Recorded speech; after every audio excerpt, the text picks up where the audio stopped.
तो हमारा जो विषय है आज का, currency of the spiritual world, इसका मतलब हमने जैसे बताया कि अर्थ है ना, अर्थ, धन, अर्थ, ये पर्यायवाची शब्द है। और एक जगत में, जैसे अगर हम इंडिया में देखें, हम अभी सिर्फ मटेरियल वर्ल्ड की बात करें, सिर्फ इंडिया की बात करें, तो यहाँ पर जो उसकी वैल्यू है ना, वो बाहर नहीं होगी। जैसे यहाँ की करेंसी ले, है ना, बेसिक टर्म में समझते हैं। जैसे इंडिया की करेंसी क्या है? इंडिया की करेंसी है रुपया, है ना। अमेरिका की करेंसी है डॉलर, यूरोप की करेंसी है यूरो।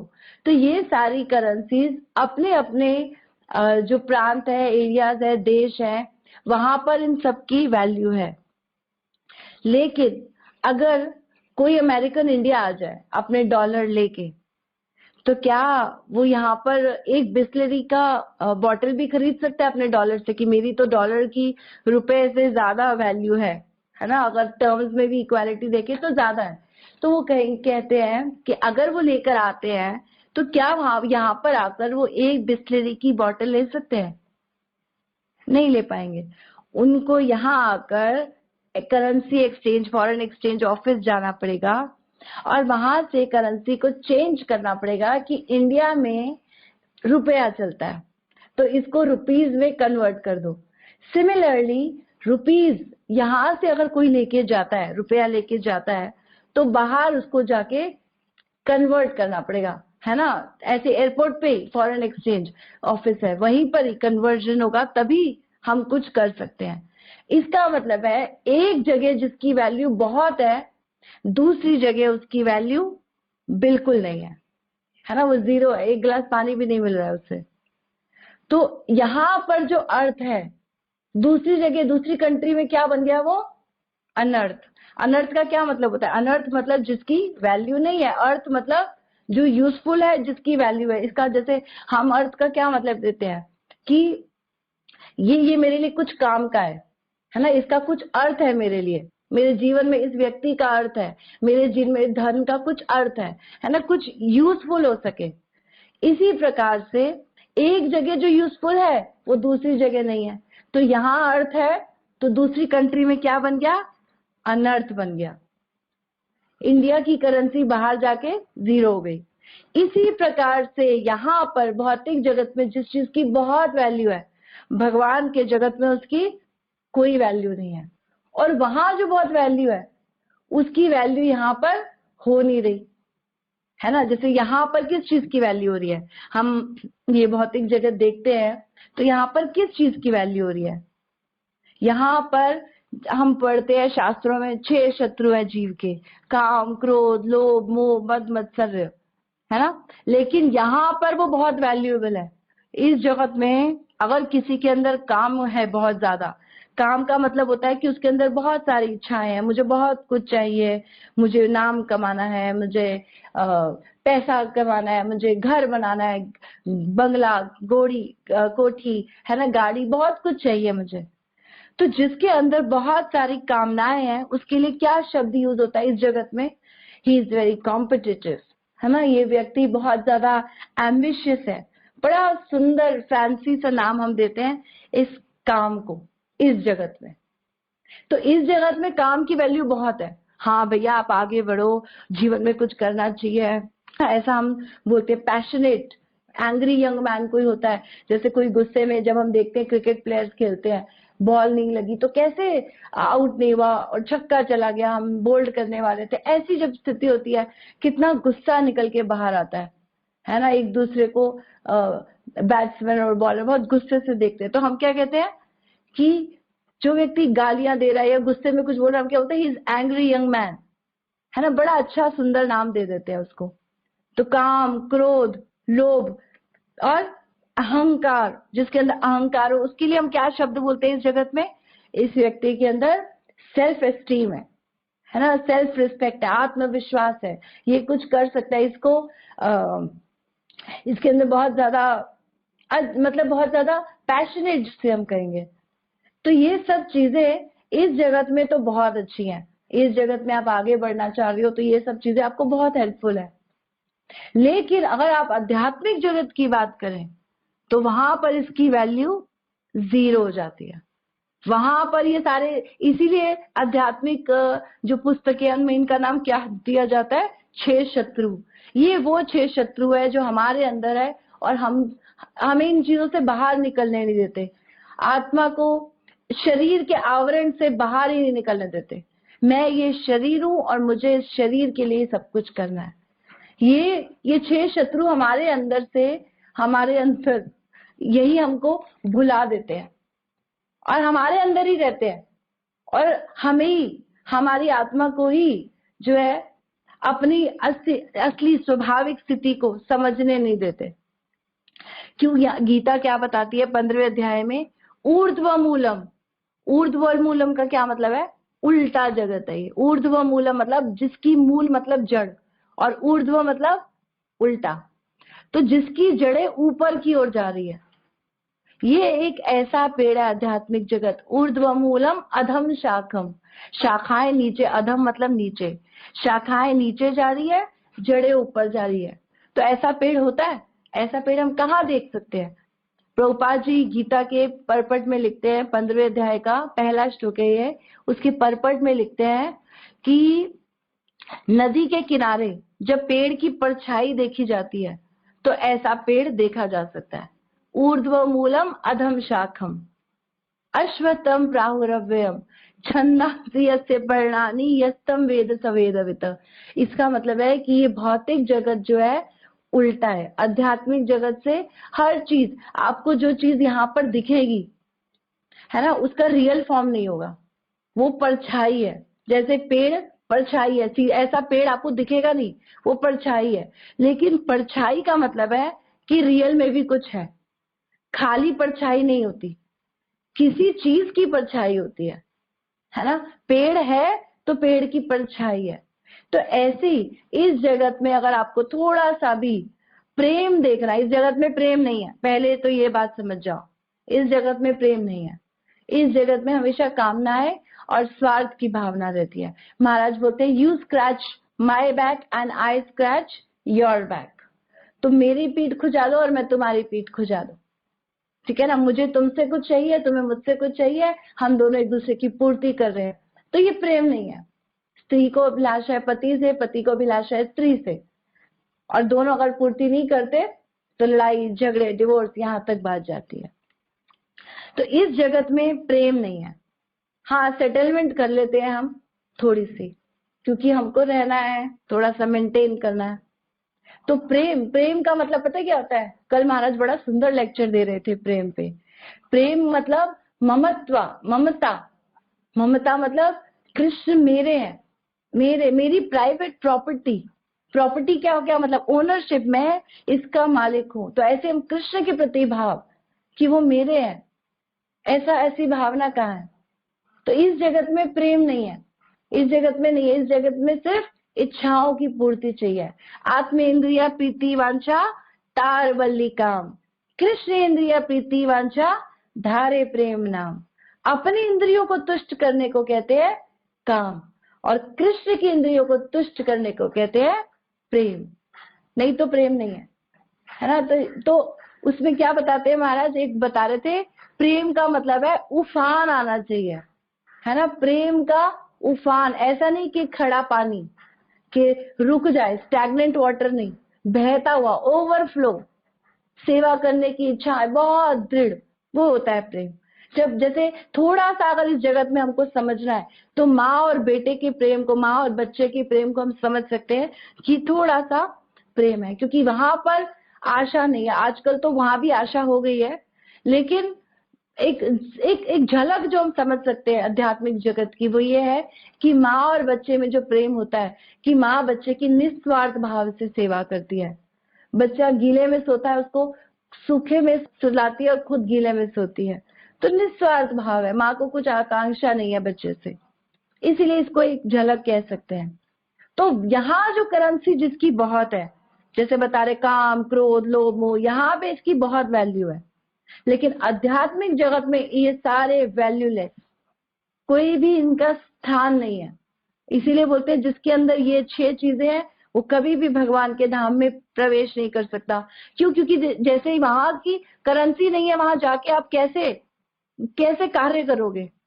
है ना, जिस देश में आए हैं वहां जो चलता है वो ही लेकर जाना पड़ेगा ना, जैसा देश वैसा भेष।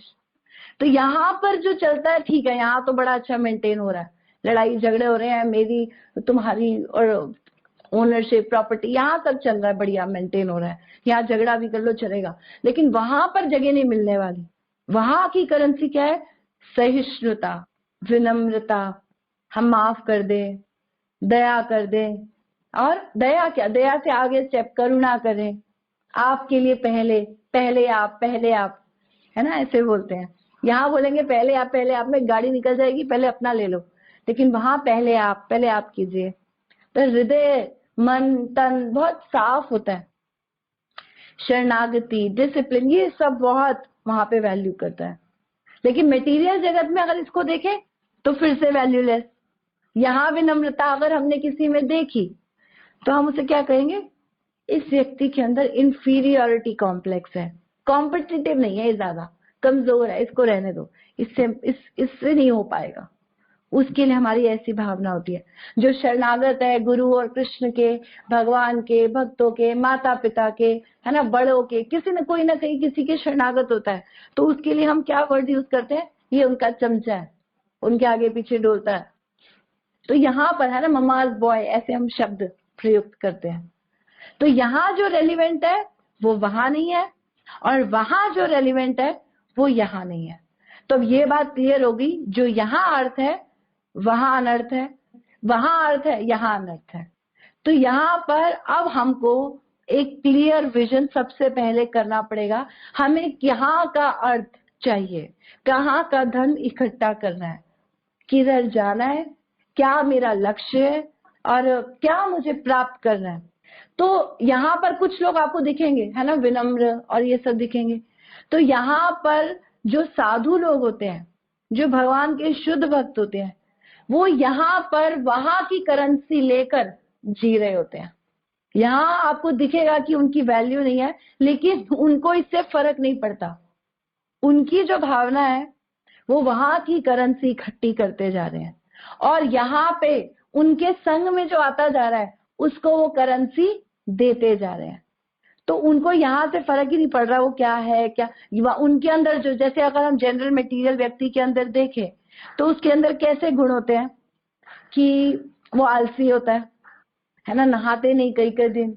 आलसी कैसे होते हैं? वो क्या स्लोगन यूज करते हैं कि आज करे सो कल करे, कल करे सो परसों, इतनी भी क्या जल्दी है जब जीना है बरसों, है ना, ऐसी उनकी भावना होती है। इस जगत में लोग इसी भाव से जीते हैं, हो जाएगा, देखेंगे, जभी जभी, तभी तभी, ऐसे शब्द महाराज बोलते हैं। तो नहाते नहीं है, गंदे हैं, कोई बात समझाने जाओ उनको, है ना, जैसे आप प्रीच करो किसी को तो अहंकार, गुस्सा इतना होता है, हाँ मुझे पता है, आई नो, है ना, कोई विनम्र भाव नहीं है कि कोई कुछ बता रहा है तो दो शब्द सुन ले हम उसके, बिल्कुल भी श्रवण करने की हमारी इच्छा ही नहीं है। लेकिन शुद्ध भक्त कभी भी अपनी स्वाभाविक स्थिति को नहीं भूलते, और उनके संपर्क में रहेंगे तो हम वहां की करेंसी इकट्ठी कर पाएंगे।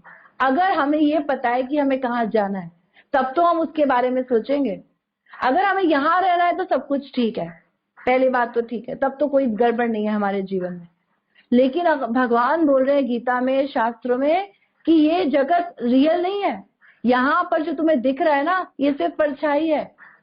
जैसे एक स्टोरी आती है, एक कीचड़ में हार दिखा एक व्यक्ति को, तो वो उसको उठाने जा रहा है, हाथ मार रहा है, अंदर गिरता जा रहा है। असल में वो परछाई है, पेड़, हार जो है कौवा लेकर ऊपर पेड़ पे उसे टांगा हुआ है, और वो पेड़ से नीचे परछाई दिख रही है। सब कुछ वहां पे टेस्ट भी है। जैसे हम देखने जाएंगे, अगर आम की हम परछाई देखते हैं तो उसमें टेस्ट नहीं है, फॉर्म जरूर है, उसका फॉर्म है, लेकिन एक्चुअल जो सब्सटेंस, जो तत्व है वो वहां नहीं है परछाई में। असली तत्व कहाँ है?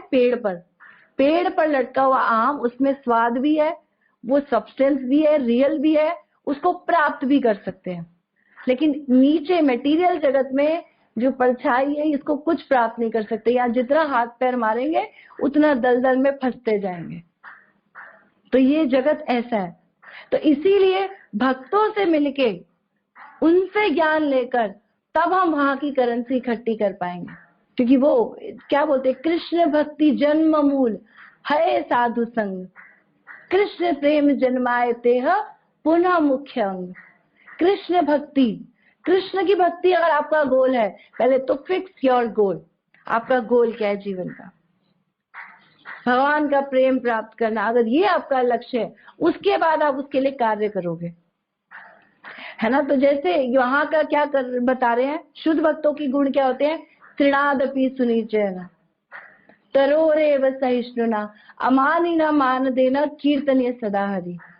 तो ये है वहां के गुण, तरोरपि सहिष्णुना, सहिष्णु सहनशील, किस हद तक बता रहे हैं, पेड़ के समान। पेड़ से क्यों कंपेयर कर रहे हैं, क्योंकि पेड़ आपको सिर्फ देना जानता है, पहले फल फूल लकड़ी दवाई सब चीजें आपको देता रहता है, ईंधन, है ना, हीट, सब इसी से ही आती है।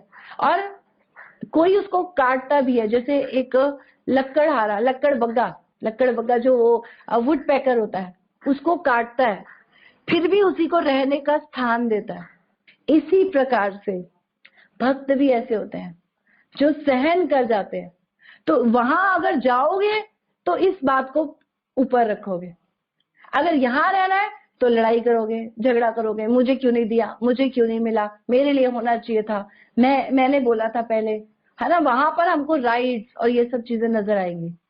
लेकिन आध्यात्मिक जगत अगर लक्ष्य होगा तो हम क्या कहेंगे, ठीक है पहले आप, जैसे सखियां क्या कहती है, वहां पे क्या चलता है, पहले आप कीजिए। राधा रानी कहती है कृष्णा ये बहुत सुंदर भक्त है, ये बहुत अच्छी सेवा करता है, ये इसकी वजह से मैं सेवा कर पा रही हूँ, ये सबसे बड़ा सहयोगी है, अच्छा आगे कर दो इसको।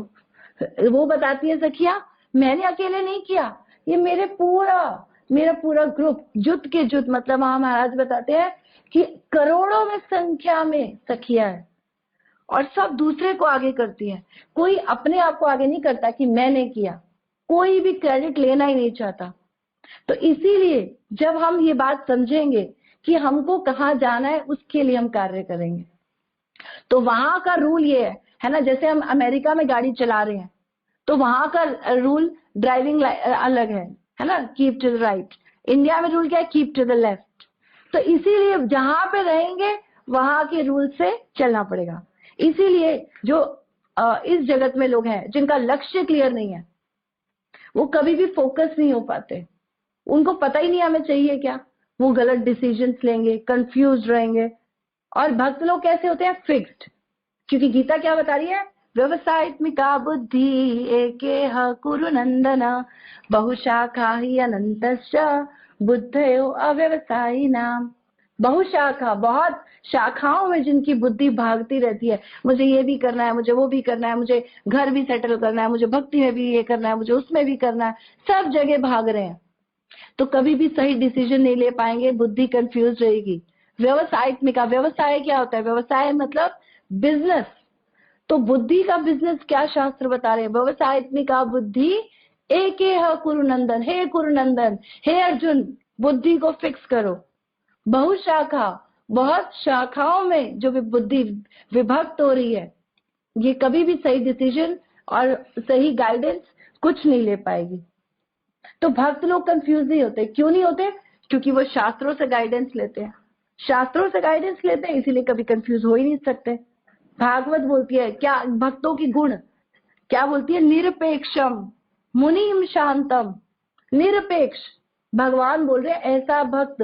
क्या उससे, इससे पहले वाला श्लोक है, न तथा में प्रियतम, मुझे प्रिय नहीं है कौन, न तथा में प्रियतम न आत्मयोनिर न शंकरो, मेरा शंकर मेरा भक्त मुझे प्रिय नहीं है, ब्रह्मा मेरा पुत्र मुझे प्रिय नहीं है, आत्मयोनि न शंकरो न च संकर्षण, मेरा भाई संकर्षण भी मुझे प्रिय नहीं है, बलराम मुझे प्रिय नहीं है, नैव आत्मा च यथा भवान, लक्ष्मी मुझे प्रिय नहीं है, मेरी स्त्री, और मेरी आत्मा, मैं खुद से भी इतना प्रेम नहीं करता जितना मुझे मेरा भक्त प्रिय है।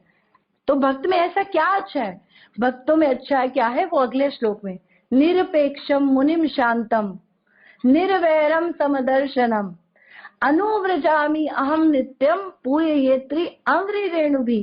क्या बोल रहे, निरपेक्षम, उसको किसी से अपेक्षा नहीं है, ये मुझे देगा, इससे मैं ले लूं, है ना, ये मेरे लिए करेगा। उसको सिर्फ एक आशा राम जी से दूजी आशा छोड़ दे, एक नाता राम जी से दूजा नाता तोड़ दे। इसका अर्थ क्या है? नाता तोड़ने का ये नहीं कि उनको, घर वालों को सबको निकालो बाहर, धक्के मारो।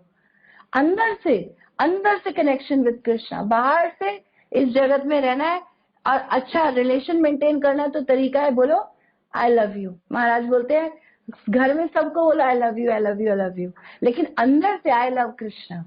जब ये भाव रहेगा तो आप अंदर से सुखी रहोगे और अपने गोल पे फिक्स रहोगे।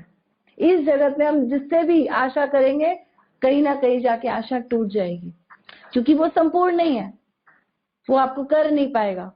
लेकिन भगवान से आशा रखेंगे तो भगवान उससे भी करवा सकते हैं, किसी और से भी करवा सकते हैं, किसी और से भी करवा सकते हैं।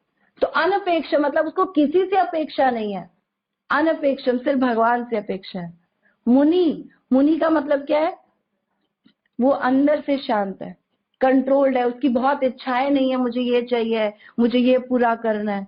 इसी को भगवान उसमें भी बोल रहे हैं गीता में, अनपेक्षम शुचिर दक्षी उदासीनो गता व्यथ सर्व आरंभ परित्यागी यो मद भक्त समय प्रिय। पूरा 12वां अध्याय गीता का भगवान यही बता रहे हैं, मुझे कौन सा भक्त प्रिय है, मुझे ये प्रिय है, मुझे वो प्रिय है।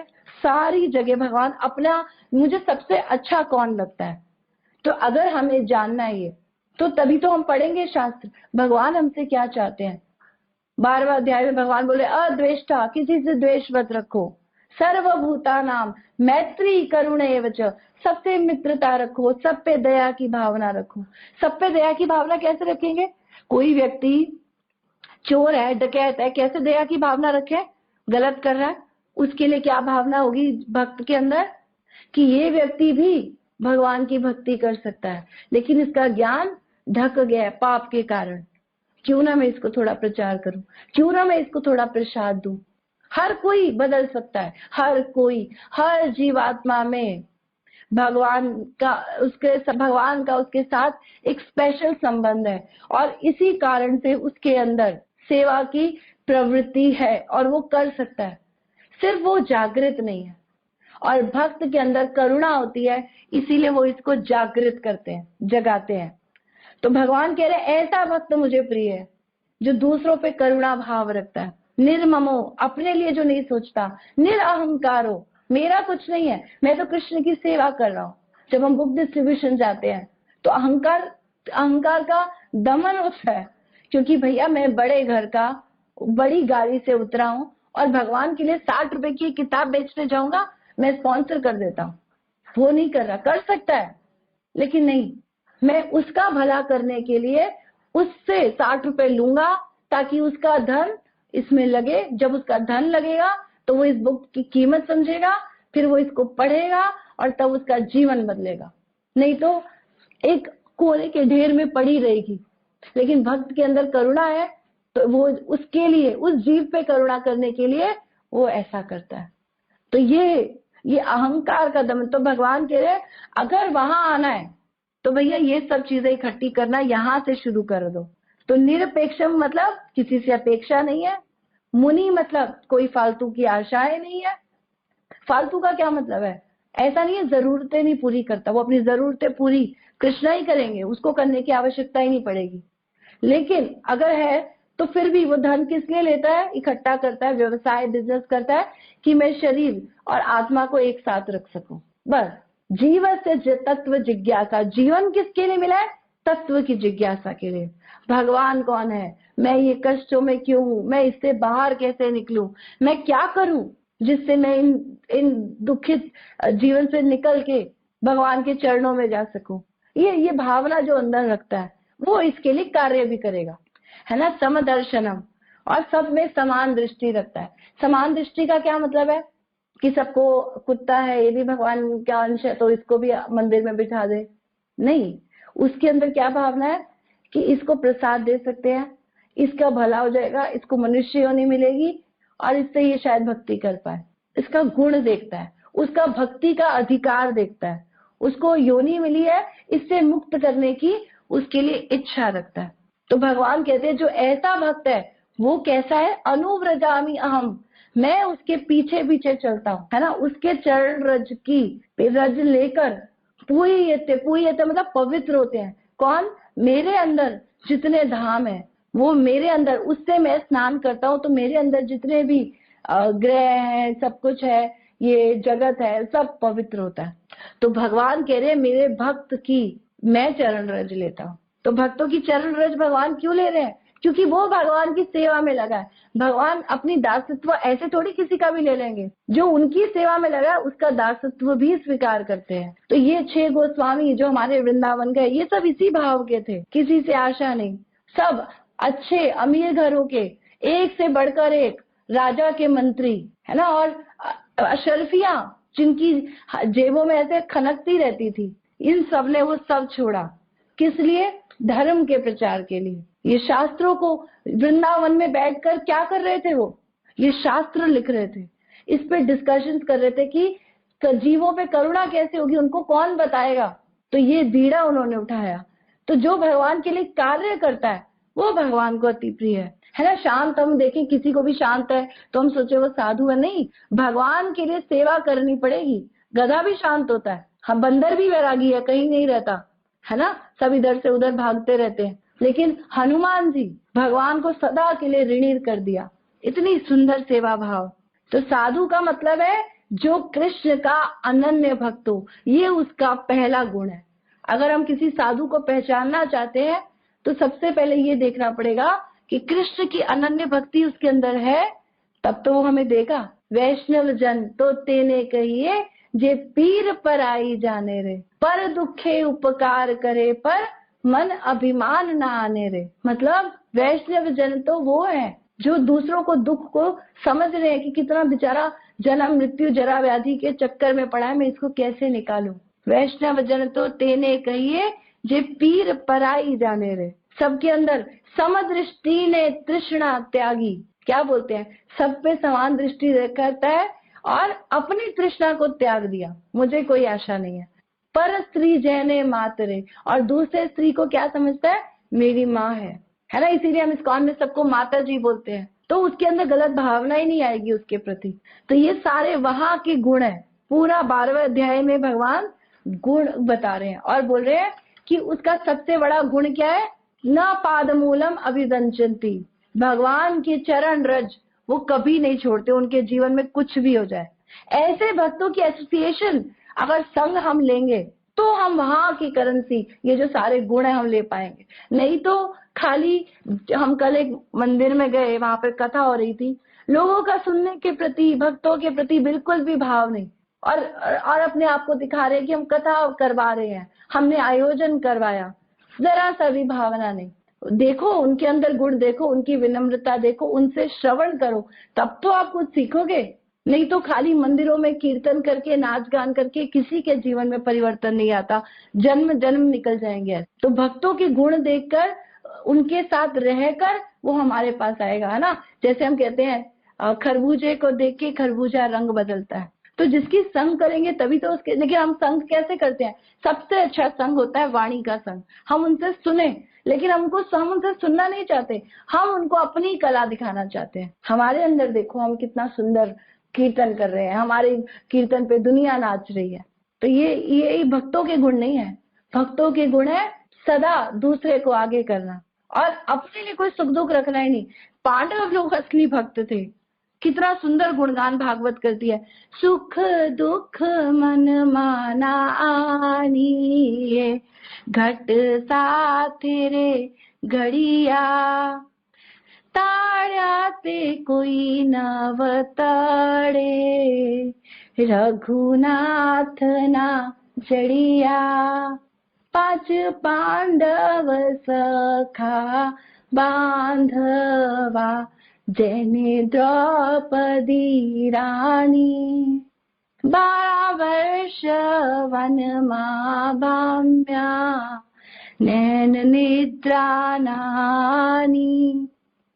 क्या बोल रहे हैं, सुख दुख मन माना आनी दे। जिसको अपने सुख दुख की होश ही नहीं है, मुझे सिर्फ कृष्ण की सेवा में लगना है, मुझे गुरु के लिए कार्य करना है, मुझे जीवों का उद्धार करना है, जिसके अंदर ये भावना है, सुख दुख मन माना आने दे, मन में उसके लिए स्थान ही नहीं है। मुझे कष्ट है, मुझे ये हो रहा है, मेरे बच्चे नहीं पढ़ रहे, मेरे बच्चे भक्त नहीं बन रहे, उसको कोई टेंशन ही नहीं है। प्रयास कर रहा है, फल नहीं आ रहा तो छोड़ दिया कृष्णा पे।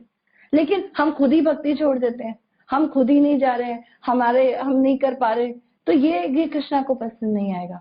Krishna doesn't like pity party. Pity party मतलब रोने धोने वाले कृष्णा को पसंद नहीं है।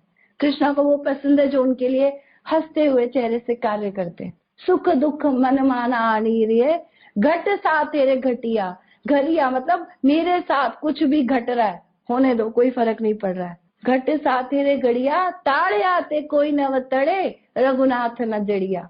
सारा संसार मुझसे छूट जाए, कोई फर्क नहीं पड़ता, रघुनाथ न जड़िया। भगवान नहीं छूटने चाहिए। 5 पांडव सखा बांधवा। 5 पांडव सखा, भाई बंधु भगवान के थे, बिल्कुल निकट, और कितने कष्टों में थे। अपने भाई अपने दोस्त जब वो इतने कष्टों में रह के भगवान पे एक उंगली नहीं उठा रहे, तो हम अपने आप को भक्त कहते हैं और भगवान पे दोष लगाएंगे तो भगवान को बिल्कुल अच्छा नहीं लगेगा। 5 पांडव सखा बांधवा, सखा और बंधु थे, और जैने द्रौपदी रानी, और उनमें से द्रौपदी रानी भगवान की और निकट, भगवान की बहन।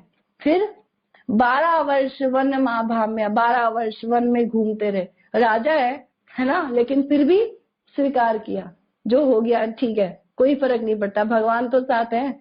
और भगवान परेशान हो रहे हैं ऐसे भक्तों के लिए, भगवान कार्य कर रहे हैं उनके लिए। महाराज एक कथा सुनाते हैं, भीष्म पितामह थे, भीष्म पितामह को ये दुर्योधन उकसाता है और वो प्रतिज्ञा ले लेते हैं कि आज ही मैं इनको खत्म कर दूंगा, 5 पांडवों को।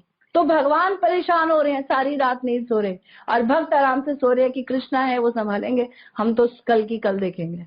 वो रात को सो रहे हैं। तो ये सुंदर भावना, भगवान भक्त के लिए दौड़ धाम कर रहे हैं कि क्या करूं, और फिर प्लान निकालते हैं, द्रौपदी को भेजते हैं। सुबह सबसे पहले भीष्म पितामह की आरती करने जाएगी, नंगे पैर, है ना, ताकि आवाज ना आए चप्पलों की। सुबह 3 बजे उठते हुए जाके उनका दरवाजा खटखटाती, आरती करती है, फिर वो उसे आशीर्वाद देते हैं, बोलते हैं वर मांगो। तो कहती है मुझे 5 वो दे दो आपके बाण। और 5 बाण कौन से?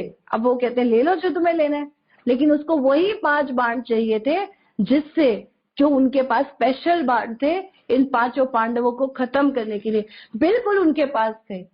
तो कृष्णा ने प्लान बनाया कि मुझे वो बाण लेने हैं। तो क्या बोला कि द्रौपदी बोलती है मैं चली तो जाऊंगी, लेकिन मैं 5 बाण चूज कैसे करूंगी?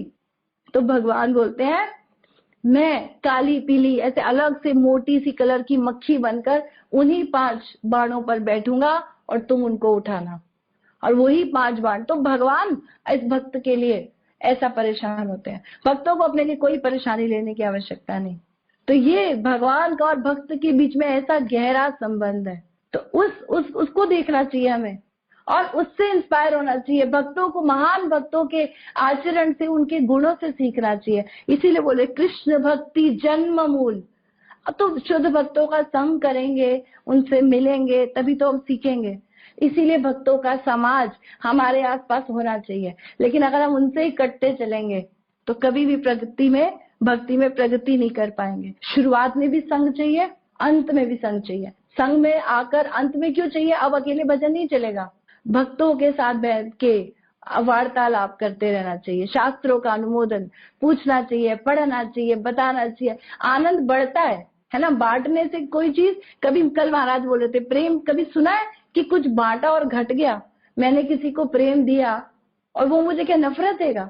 नहीं, आप प्रेम दोगे, प्रेम मिलेगा ही मिलेगा। आप नहीं दे रहे हो इसीलिए मिल नहीं रहा है। तो इसीलिए, और अगर कोई नहीं दे रहा, जैसे प्रभुपाद जी बोलते थे मेरे आई हैव एनिमीज, लेकिन प्रभुपाद की कोई दुश्मन, क्योंकि प्रभुपाद के अंदर कोई दुश्मनी नहीं थी। प्रभुपाद बोलते हैं I have enemies because they think I am their enemy. क्योंकि वो लोग सोचते हैं कि मेरे दुश्मन है, इसीलिए उनके पास मैं उनका दुश्मन बना, वरना मेरा कोई दुश्मन नहीं है। तो भक्तों के समाज में अगर हम रहेंगे तो धीरे धीरे उनके गुण ले पाएंगे, नहीं तो हमारे अंदर कोई भी गुण नहीं आ पाएंगे। भक्तों के अंदर क्या है? उत्साह। महाराज एक ही चीज लिखते हैं, love, trust and cooperation. Cooperation क्या है? एक दूसरे के साथ सहयोग करो। किसके लिए? प्रचार के लिए, सेवाओं के लिए, हर चीज के लिए। क्या चाहिए उनको आप प्रोवाइड करो, वो आपको करे, है ना। उत्साह, खुशी, सब बढ़ता रहता है। और प्रभुपाद से एक व्यक्ति पूछते हैं एक बारी, क्या आप इतना कुछ बता रहे हो, ये भक्त समाज और ये सब आप प्रचार कर रहे हो, मान लो कल को आपको चल के आगे चल के जीवन में पता चले कि कृष्ण कुछ है ही नहीं और ऐसे ही हमने इतना संबर आडंबर खड़ा कर दिया, तो क्या करेंगे? तो प्रभुपाद कहते कोई फर्क नहीं पड़ता, मान लो अगर ऐसा कहीं से कंक्लूजन निकल भी आया, अभी तक तो निकला नहीं है, लेकिन मान लो अगर निकल भी आया, तो ये जीवन कितना सुंदर है, यहाँ पर कितना प्रेम उत्साह संसार में मिलता है। एक घर में भाई भाई भी ढंग से नहीं रह पाते, लेकिन भक्त लोग कितना प्रेम से रहते हैं। तो ये जीवन तो कम से कम सुखमय जा रहा है, इसी भावना से करो। तो अब ये प्रश्न उठता है कि अगर ये सब चीजें हैं, भक्तों के पास चले भी गए, तो ये कैसे हमको क्लियर करना है ना? ये अनर्थ अपने हृदय से कैसे निकालने हैं? भक्तों से श्रवण करके, उनका संग का मतलब है सुनकर उनसे। नष्ट प्रायेषु अभद्रेषु नित्यम भागवत सेवया। नष्ट प्रायेषु मतलब शुरुआत में ही नष्ट हो जाएंगे। क्या नष्ट हो जाएंगे? अभद्र, हृदय में जो मैल है, जो शत्रु की बात हमने की, ये सारी गंदगी हृदय से साफ हो जाएगी। नित्यम भागवत सेवया, भागवत की लगातार सेवा करने से। और भागवत है दो प्रकार से, ग्रंथ भागवत और व्यक्ति भागवत। ग्रंथ भागवत को रोज पढ़ो, रोज, और जो रोज हम उपदेश पे क्लासेस, ये जो टॉपिक्स पढ़ते हैं, ये रोज भागवत से ही निकले हुए टॉपिक्स हैं। गीता भागवत से ही, शास्त्र ही पढ़े जा रहे हैं, तो इसको डेली श्रवण करो। और दूसरा व्यक्ति भागवत, किसी महान वैष्णव आचार्य का संग करके उनकी सेवा करो। ऐसे शुद्ध भक्तों को की सेवा करने से ही भक्ति का जो है मूल, जो है सेवा भाव, भगवान के ग्रंथों के प्रति रुचि हमारी बढ़ती है। सुश्रूषया श्रद्धानस्य वासुदेव कथा रुचि स्यात् महत् सेवया विप्रा पुण्य तीर्थ निषेवणात्। महान भक्तों की सेवा करने से शास्त्रों में रुचि आपकी और बढ़ेगी। तो अगर रुचि है तो बहुत अच्छा है, क्योंकि अगर वो रुचि है तो वो आपको सेवा करने के लिए, भक्तों की सेवा करने के लिए प्रेरित करेगी। और अगर आपकी सेवा में रुचि है तो वो आपको शास्त्र पढ़ने के लिए प्रेरित। तो दोनों तरह से साधु, शास्त्र और गुरु आपका कल्याण करने के लिए बैठे हैं, कि कुछ भी आपके अंदर। लेकिन हमको डेवलप करने के लिए खुद कार्यरत रहना पड़ेगा, हमें क्रियाशील होना पड़ेगा। We have to desire right, है ना? हमको खुद, पहला स्टेप क्या है? कोई चीज हम चाहते हैं तो उसके लिए पहली भावना ये है कि हमारे अंदर उसकी इच्छा होनी चाहिए। मैं IIT में एडमिशन चाहती नहीं हूँ, लेकिन सब कुछ कर लूं, अंदर से भावना नहीं है, तो अगर एडमिशन मिल भी रहा होगा ना, मैं वहां पर लूंगी नहीं, क्योंकि मैं अंदर से नहीं चाहती हूँ। तो अंदर से चाह, जैसे डॉक्टर बनना है, अंदर से चाह होनी चाहिए। आप डेडिकेटेड रहो, आप करो, फाइनली यू विल अचीव। तो हमें मन को, जिसमें इतना सारा गंद भरा हुआ है, पहले साफ करना पड़ेगा, क्योंकि संसार का बहुत कुछ भरा हुआ है। और अगर मन की डेफिनेशन देखें तो महाराज मन की स्थिति बता रहे हैं कैसी है। मरकटस्य सुरापानो, मरकट मतलब एक बंदर। उसने, बंदर क्या होता है? स्वभाव से ही चंचल होता है, यहाँ से वहां भागता रहता है। मरकटस्य सुरापानो, उसने उसके बाद नशा भी कर लिया, और पहले ही चंचल है, फिर नशा करके और चंचल हो गया, और उसको मध्य वृश्चिक दंशति, उसको बिच्छू ने भी काट लिया। तद भूत संचारो, उसके ऊपर भूत भी चढ़ गया। यदा कदा भविष्यति, ये मन की स्थिति है। तो मन के अंदर बहुत सारी इच्छाएं, मुझे अच्छा कपड़ा चाहिए, मुझे खाना चाहिए, वैरायटी चाहिए, मेरे पास बढ़िया फोन होना चाहिए, लैपटॉप, शूज, अनलिमिटेड डिजायर्स। ये सब लेके कृष्ण नहीं मिलने वाले। ये सब कृष्ण की सेवा के लिए यूज करो तो बहुत अच्छा है। ये सब कृष्ण के लिए आगे रखो तो सब आपके लिए अच्छा है। इसे कहते हैं युक्त वैराग्य। और खाली इन सब चीजों के आप अपने लिए रखोगे तो आप भोगी हो, और इन सब चीजों का छोड़ देते हो, मुझे चाहिए ही नहीं है, तो आप फल्गु वैरागी हो, जो कुछ दिन का वैराग आएगा और इच्छाएं, डिजायर होगी, आप वापस ले लोगे। तो असली वैराग्य है आप इन सबको लो और भगवान की सेवा के लिए यूज करो। तो भक्ति के सबसे इंपॉर्टेंट जो 3 कंपोनेंट्स है वो यही है, वी हैव स्ट्रॉन्ग डिजायर। आपके पास एक बहुत स्ट्रॉन्ग इच्छा होनी चाहिए ये पाने के लिए। जब कोई, जैसे भूख लगती है ना, किसी चीज की भूख होती है, तो हम उसके लिए बहुत हमें 56 भोग मिले तो हम कितना अच्छे से एक एक चीज का प्रसाद पाएंगे, खाएंगे। जैसे ऐसे लेते हैं, मान लो कोई व्यक्ति भूखा नहीं है और 56 भोग परोसा गया, तो वो एक बाइट टेस्ट कर लेगा, ठीक है या प्रसाद है ऑनर कर लिया, अच्छे से भरपेट नहीं खाएगा। लेकिन अगर भूखा है और खिचड़ी भी मिल गई है, खिचड़ी अचार पापड़, वो भी पेट भर के खाएगा। तो इसीलिए जिस चीज की भूख होती है, हमें चाहिए क्या, हर चीज में एक चीज क्लियर करनी पड़ेगी, व्हाट इज अवर गोल, हमें चाहिए क्या, गुरु और कृष्ण हमसे कैसे प्रसन्न होंगे, मुझे क्या करना है। जब हमारा गोल फिक्स होगा ना, तो हम उस चीज के लिए कार्य करेंगे।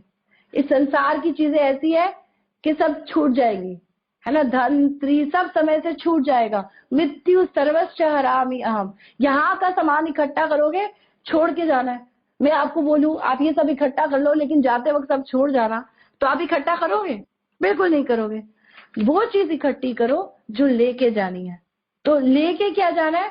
भगवान का नाम, भक्तों का संग, ये गुण इकट्ठे करो, तब वहां की तैयारी कर पाओगे। ब्रह्मांड भ्रमिते कौन भाग्यवान जीव, गुरु कृष्ण प्रसादे पाए भक्ति लता बीज। ब्रह्मांड में कौन भाग्यवान है जिसको ये भक्ति लता का बीज मिलता है। अब इसको बीज मिल गया, अब बीज मिलके बीज अपने आप रोपित थोड़ी होगा, उसको पानी देना पड़ेगा, है ना, उसको खाद धूप सब चाहिए, तब तो उसमें से भक्ति लता निकलेगी। तो इसी प्रकार से हमें भी भक्तों से मिलना पड़ेगा, सीखना पड़ेगा, श्रवण कथा कीर्तन, तब जाके हम स्मरण और आगे पाद सेवन हम तक कर पाएंगे। तो हमारी ये जो जितने भी ये हम पढ़ते हैं ना, ये बुक्स, वैष्णवाचार्यों के गीत, ये सब वही हमारा गोल बता रहे हैं। हमारा गोल क्या है? हम जब तुलसी आरती करते हैं तो क्या गोल बताते हैं? नमो नमः तुलसी कृष्ण प्रेयासी, नमो नमः मतलब आप कृष्ण को प्रिय हो, और उसके बाद राधा कृष्ण सेवा पाओ यही अभिलाषी। पहली लाइन में आपका गोल आपको बता दिया कि मुझे राधा कृष्ण की सेवा करनी है। तो गोल फिक्स होना चाहिए। जब गोल फिक्स होगा तो हम कार्य करेंगे, गोल फिक्स नहीं है तो कुछ नहीं पता। तो ऐसे बहुत है हमारे पास, इस विषय को हम फिर कभी और डिटेल में लेंगे, तो इसको बोल सकते हैं और भी, लेकिन आई थिंक समय हो रहा है तो मेरे को क्वेश्चन को लेना चाहिए। हरे कृष्णा, धन्यवाद, प्रणाम। माता जी हरे कृष्णा का प्रणाम। माता जी आपने बहुत सुंदर बताया। माता जी मुझे ये पूछना था, लाइक आपने जैसे बताया कि उधर की करेंसी है ना, तो उसके लिए वहाँ पे लोग ऐसे होते हैं कि सब कोऑपरेट करते हैं और एक दूसरे को आगे इकट्ठा करते हैं और गुरुदेव वहाँ की इन चीजों को गुणों को लेते हुए यहाँ पे इस संसार में आते हैं ना, तो मतलब जो व्यक्ति वहाँ जाना चाहते हैं उनको ये सब चीजें इकट्ठी, तो मतलब ये गुण डेवलप तो यही करने पड़ेंगे ना इस संसार में, जब उसको मतलब एंट्री वहाँ पे मिलेगी, ऐसे तो नहीं मिलेगी ना। मुझे माता जी पूछना। हरे कृष्ण। हरे कृष्णा प्रभु जी, बिल्कुल उसको यही डेवलप करनी पड़ेगी और तभी वो वहां जा पाएगा। वहां के लिए देखो, जब कहीं जाना होता है तो 3 चीजें चाहिए होती हैं। सबसे पहले आपकी सही इच्छा, अब आपकी इच्छा फिक्स है मुझे वहां जाना है, के बाद दूसरी चीज होती है आप उसके लिए कार्य करोगे, है ना। खाली इच्छा से भी कार्य नहीं बनने वाला कि मैंने इच्छा कर ली अब हो गया, अब उसके लिए कार्य करना पड़ेगा। इसको कहते हैं अभिदय, है ना। पहले हमने गोल फिक्स कर दिया और उसके बाद फाइनली आएगा हैप्पीनेस, जो हमें चीज, जैसे एक बच्चा एक कॉलेज में एडमिशन चाहता है तो पहले कॉलेज में जाएगा, एडमिशन लेगा, फिर वहां जाके स्टडी, वहां पढ़ाई अच्छी करेगा और उसके बाद उसको फाइनली हैप्पीनेस मिलेगी कि मैंने जो किया मुझे ये डिग्री मिल गई। तो वो डिग्री मिलने के लिए जो भगवान के धाम जाना है तो एडमिशन यहीं से यही जो प्रोसेस हम कर रहे हैं, और फाइनली स्टडी हार्ड का मतलब है यहाँ पे सेवाओं में लगो, तब ये सारी चीजें इकट्ठी होंगी। तो भक्तों के संग में जब हम रहते हैं तो वो हमें यही चीजें देते हैं। जब हम उनके नीचे अंडर रह के सेवा करते हैं तो हम ये सारे गुण डेवलप करते हैं। जैसे हम ये बुक डिस्ट्रीब्यूशन जाते हैं तो हमने चर्चा की अहंकार का दमन होता है, ये गुण अपने आप आने लगेंगे, है ना। प्रचार करने जाते हैं, फालतू फालतू बोलते रहते हैं, जब दूसरे सुनेंगे नहीं ना हमारी, तब हम विनम्र होकर सीखेंगे क्या कैसे बताना है। तो ये विनम्रता ये सेवा करने से आएगी। तो यहीं पे डेवलप करना पड़ेगा। You have to study hard का मतलब यही है, you have to serve hard. यही हमारा अभिधेय है। संबंध, अभिधेय और प्रयोजन। संबंध कि मैं भगवान का अंश हूँ, मुझे उनकी सेवा करनी है और सेवा करके मिलेगा क्या? उनका प्रेम। तो जब ये लक्ष्य क्लियर होगा तो हम कार्य करेंगे। हरे कृष्णा। यस मतलब सेवाओं के साथ में गुणों को भी डेवलप करने के, मतलब गुण भी डेवलप करना है। हरे कृष्ण। अच्छा, सेवाएं करने से ही गुण आ जाएंगे। सेवा में पीछे रहने से कभी गुण नहीं आते, सेवाओं में आगे रहने से गुण आते हैं। हरे कृष्णा। क्योंकि सेवा में गड़बड़ भी होगी, गलती भी होगी, डांट भी पड़ेगी, फिर सहन करना भी सीखोगे, है ना। तो इसलिए सेवा करने से गुण आते हैं। किसी और का प्रश्न है? माता जी हरे कृष्णा धन्यवाद प्रणाम। जी प्रभु जी बोलिए। माता जी एक क्वेश्चन हो रहा है, आपने बताया था ना ममता का, है ना, जैसे माँ अपने बच्चे की सेवा करती है तो जिसमें ममता होती है, तो जो अगर भक्त सेवा करते हैं तो उसमें ममता का डेवलप, मतलब हाँ हम कृष्णा के लिए कर रहे हैं और या गुरु के लिए कर रहे हैं, वैष्णव के लिए कर रहे हैं, उसका होना बहुत जरूरी है, मतलब बहुत डेवलप होना बहुत जरूरी है, अदरवाइज ये फॉर्मेलिटी की तरह हो जाएगी। तो बिल्कुल शुरुआत में सेवा फॉर्मेलिटी की तरह ही होती है, लेकिन करते करते करते जब सेवा में आनंद आना लग जाता है तो वो ममता भगवान के प्रति ही वैसे बढ़ने लगती है ना। तो ये तभी तो क्या स्टेप्स है ना श्रद्धा के, आदो श्रद्धा तथा साधु संग तथा भजन क्रिया तथा अनर्थ निवृत्ति। ये धीरे धीरे स्टेप हो रहे हैं। पहले हमारी श्रद्धा होनी चाहिए, फिर श्रद्धा होगी तो साधु संग मिलेगा, साधु लोग नाम जप सेवाएं क्रियाएं इन सब में लगाएंगे, फिर हमारे अनर्थ कटेंगे जो कई जन्मों से आलस गंदगी और काम क्रोध सब हमारे अंदर इतनी मैल, दूसरों के प्रति द्वेष भावना ये सब भरी हुई है, ये कटेगी। इसी में इतना समय लग जाता है हमें, इसीलिए पता ही नहीं, इसके आगे का रास्ता ही नहीं पता हमें। फिर ये जब ये कटेंगे तब निष्ठा आएगी, यस, फिर रुचि, फिर टेस्ट आएगा। तो रुचि शुरू में नहीं आ रही है, रुचि समय से आ रही है, करते रहने से, लगे रहने से, है ना। लगे रहो लगे रहो। एक बच्चा शुरू में स्कूल जाना नहीं चाहता है, लेकिन लगे रहो लगे रहो लगे रहो तो अपने आप आ जाता है, वहां जाके फिर उसको आनंद आने लगता है। अब बच्चे 2 साल बाद कोरोना में गए स्कूल, पहले हमेशा मना करते थे छुट्टी करनी है छुट्टी करनी है, अब वो उनको घर में रह रह के तंग आ गया, अब स्कूल जा रहे हैं उनको बहुत अच्छा लग रहा है। तो करते रहने से कोई कार्य आता है आनंद, करते रहने से ही। उसमें हमें जब फोर्सफुली करा देते हैं शुरुआत में तो फिर करते करते आनंद आता है, फिर निष्ठा, फिर रुचि, फिर रुचि मतलब टेस्ट, उसके बाद आसक्ति, मैं इसके बिना रह ही नहीं सकता हूँ, है ना। मैं कृष्ण की सेवा के बिना कार्य के बिना रह ही नहीं सकता हूँ। आसक्ति, फिर भाव आएंगे, फिर प्रेम आएगा। तो सीधा अगर आप किसी में भाव देख रहे हो वो भाव नहीं है।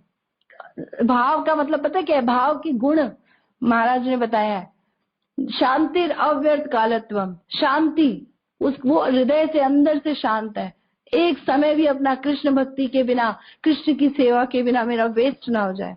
शांतिर अव्यर्थ कालत्वम, विरक्ति, मान शून्यता, ये सब गुण है शुद्ध भक्तों के, वो जिसके अंदर भाव आए। अभी भाव का अंकुर फूटा है, भाव भी नहीं आए, अभी अंकुर फूटा है, तभी ये गुण है।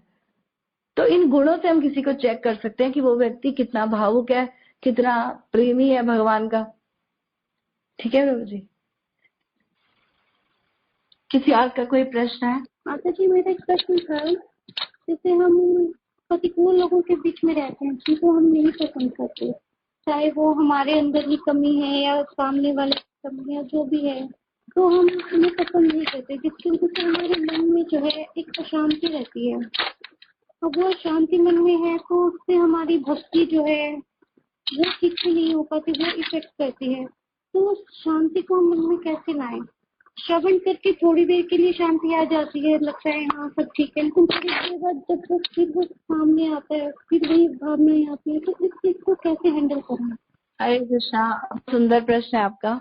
इसको नित्य शांति को नित्य रेगुलर कैसे बनाए रखें? तो सबसे अच्छा तरीका है आप कोई एक सेवा ले लो भक्तों से मिलकर। जब आप कोई एक सेवा, जरूरी नहीं है कि आपको पर्सनली आना पड़ेगा, आप घर बैठे बैठे भी कर सकते हो, बहुत सारी सेवाएं ऐसी होती है। जब ऐसी किसी सेवा में लग जाते हो ना तो आपका माइंड वहां इनग्रॉस हो जाता है, फिर बाहर की चीजें आपको ज्यादा तंग नहीं करेगी। आप घर में रहो, कार्य करते रहो, लेकिन उसके बाद फिर आपका दिमाग जो है ना वो सेवा में लगा होगा, कैसे करूं, मुझे जल्दी देना। जैसे मान लो हमारे पास ऑफिस का कुछ काम आ जाता है ना, तो वो उसका माइंड क्या रहता है, जल्दी जल्दी मुझे प्रोजेक्ट पूरा करना है, फिर मुझे अगला मिलने वाला है, तब मेरे को ये मिलेगा वो मिलेगा, मेरे बॉस मुझे डांटे ना, तो माइंड उसमें लगा रहेगा। तो जब कोई सेवा मिलती है ना, तो जब हम उसमें लग जाते हैं, भक्त लोग कृष्ण की ही सेवा देंगे, गुरु कृष्ण की ही सेवा देंगे, उसमें आपका मन कृष्ण भक्ति में हर समय लगा रहेगा। और आप जल्दी जल्दी घर के कार्य ऐसे करोगे कि मैं फटाफट फिनिश करके अपने मेन बिजनेस पे आऊं, वो है कृष्ण भक्ति। तो ऐसे जब आप लगे रहोगे तो आपका माइंड धीरे धीरे कंट्रोल हो जाएगा। मन में कोई नहीं घुस सकता किसी के। हम मन में, क्योंकि हमारा मन खाली पड़ा है, हम संसार घुसा देते हैं और फिर वही चिंतन हमारा चलता रहता है। लेकिन जब हमारे मन में कृष्ण का चिंतन, कृष्ण की सेवा, गुरु की इच्छा, ये चीजें रहेंगी ना, तो वो चीजें फीकी पड़ जाएगी। वो रहते हुए भी उनका असर हम पे हावी नहीं होगा। तो इसीलिए हमको किसी एक सेवा को ले लेना चाहिए। जैसे हम लोग एडिटिंग करते हैं महाराज के लेक्चर्स की, तो हमारे पास इतना समय उसमें जाता है और उसमें इतना आनंद है, क्योंकि वो भी श्रवण ही है, सुनते रहो सुनते रहो। तो माइंड में अगर कोई परेशानी भी होती है तो सुनने से उसका आंसर भी निकल आता है, हमको डीलिंग भी करनी आ जाती है, घर में, परिवार में। कृष्ण आपको बुद्धि देंगे, है ना। तो कृष्ण गुरु सब आपकी हेल्प करने के लिए है। तो इसीलिए आप कोई सेवा ले लोगे तो जल्दी प्रगति हो जाएगी। ठीक है माता जी। हरे कृष्ण माता जी, दंडवत प्रणाम। माता जी, मेरा ये प्रश्न था, आपने बोला कि जो भौतिक जगत में अर्थ होता है वो आध्यात्मिक जगत में अनर्थ होता है। तो माता जी, जैसे अगर हम लोग कनेक्ट करें, जैसे कि बोला जाता है कि आप भौतिक जगत में बहुत अचीव करो, ताकि आप, अगर आपका अचीवमेंट होता है तो आप ज्यादा लोग को प्रीच कर सकते हो कि भक्ति का क्या वैल्यू होता है। जब आपकी लाइफ में साधना थोड़ी एडवांस्ड हो, मतलब डेवलप हो जाती है, जिससे आपको भौतिक जगत में भी गुण होते हैं, तो उसमें अगर आपको भौतिक जगत में अच्छे करने होते हैं तो आपके अंदर वो गुण आ जाते हैं। तो उस स्टेज में आपको प्रीचिंग भी करनी होती है, ताकि आप लोगों को और समझा सको। और उसके साथ साथ ये जो गुण होते हैं वो आपको करेंसी नहीं होता है स्पिरिचुअल वर्ल्ड में। तो उस स्टेज में आप अपनी स्पिरिचुअलिटी को कैसे मैनेज कर सकते हैं? हरे कृष्णा, धन्यवाद प्रणाम माता जी, बहुत क्वेश्चन है आपका। सबसे पहले तो आपने बोला कि अगर हमारे पास ये सब चीजें हैं, जैसे आपने बोला अच्छी पढ़ाई कर लेते हैं हम, ये सब चीजें हमें प्रचार में हेल्प करती है, तो इसलिए ये सब करना हमारे लिए बहुत अच्छा है। इसी को हमने युक्त वैराग्य बोला। ये सब चीजें जब कृष्ण की सेवा के लिए हम यूज करते हैं तो हमारे लिए ये अर्थ बन जाता है। कृष्ण भक्ति त्यागे है भूल। किसी को हम ये समझ के ये छोड़ दे कि ये तो भौतिक जगत की चीज है, इसका कोई फायदा नहीं। अगर आपको किसी को इंस्पायर कर पा रहे हो कृष्ण के प्रति लाने में, अपनी पोजीशन का, डिग्निटी का, जैसे अभी मान लीजिए हेमा मालिनी है, वो बहुत सुंदर डांसर है, सब लोग उनसे अट्रैक्ट होते हैं। वो जब मंदिर जाती है सब लोग कहते हैं अरे वाह मंदिर जाना चाहिए। तो वो अपनी पोजीशन का कृष्ण की सेवा के लिए यूज कर रही है। तो ये सब अच्छा है। जो चीजें हमें कृष्ण भक्ति में प्रचार करने में हेल्पफुल है वो अच्छी है, वो हमारे लिए अर्थ ही है। क्योंकि मेन अर्थ क्या है? कृष्ण तक जाना, कृष्ण प्रेम प्राप्त करना। प्रेम उपमार्थो महान, यही मुख्य अर्थ है। तो इस मुख्य अर्थ तक जो चीज हमें लेके जा रही है वो सब अर्थ है ना। रास्ता टेढ़ा मेढ़ा होके फाइनल डेस्टिनेशन तक जा रहा है तो यूजफुल है। जीपीएस अलग अलग रास्ते बताता है, एक ही रूट थोड़ी बताता है। तो किसी के लिए कोई रूट है, किसी के लिए कोई रूट है। अब दूसरी बात कि हम इसको मेंटेन कैसे करें, तो मेंटेन वहां पर रहने में यही है कि आप नित्य श्रवण, और अगर आप करते रहोगे तो आप कभी भी भौतिक जगत की चीजों में रहते हुए भी उसमें फंसोगे नहीं। जब आप श्रवण करते रहोगे, शास्त्रों का अध्ययन रेगुलर करोगे और भक्तों के समाज में रहोगे, कोई प्रॉब्लम भी आ गई तो they will give you the right solution according to the scriptures. तो इसीलिए हमें संग में रहना चाहिए। ज्यादातर क्या होता है, हम कॉलेज में रहते हैं, उनके बीच में रह के उनसे इन्फ्लुएंस में आते हैं, तो संग देने की बजाय संग लेना शुरू हो जाते हैं। तो संग का मतलब यही है कि संग देना, उनको दे। हमारे पास उनसे ज्यादा कीमती चीज है, लेकिन हम उनकी चीज को कीमती समझेंगे तो वो लेने लग जाएंगे। तो अपार धन हमारे पास है, हमें बांटना चाहिए, ना कि उनका कुछ लेकर आना है। तो वहां पे मेंटेन करने का अच्छा तरीका यही है, आप भक्तों के साथ रेगुलर लेते रहे और उसको आगे देते रहे, तो उनका आप पे चढ़ेगा नहीं। लेकिन हम लेंगे ही नहीं और सिर्फ हमारे पास जो है ना वो देते रहेंगे तो खाली हो जाएगा, क्योंकि हमारे पास ज्यादा है नहीं, हमने इतना इकट्ठा किया नहीं और हमने देना शुरू कर दिया। तो हम लेते भी रहे, भक्तों से, गुरुजनों से, परंपरा से कृपा लेते रहे और आगे देते रहे। ठीक है माता जी? जी माता जी। मेरी आवाज आ रही है? आ रही है, आपकी आवाज आ रही है प्रभु जी।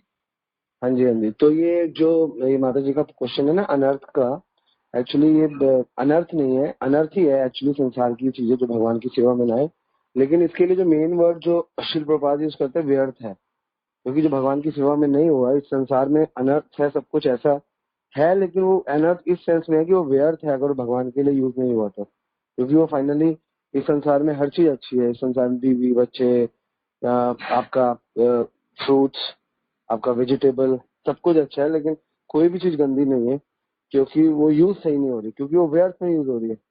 तो इसलिए ये प्रॉब्लम है लोगों को, लोग हर चीज को ना व्यर्थ कर रहे हैं, अपनी एनर्जी, अपनी जवानी, अपना अपने अपनी बुद्धि, है ना।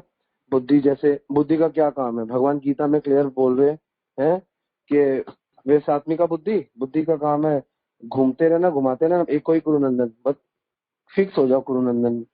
तो बुद्धि व्यवसायत्मिका तो है, लेकिन फिक्स होना है उसको कुरुनंदन में। तो मन भी ऐसे ही है, चंचल ही मना कृष्ण, है ना, परमार्थी बलभद्र।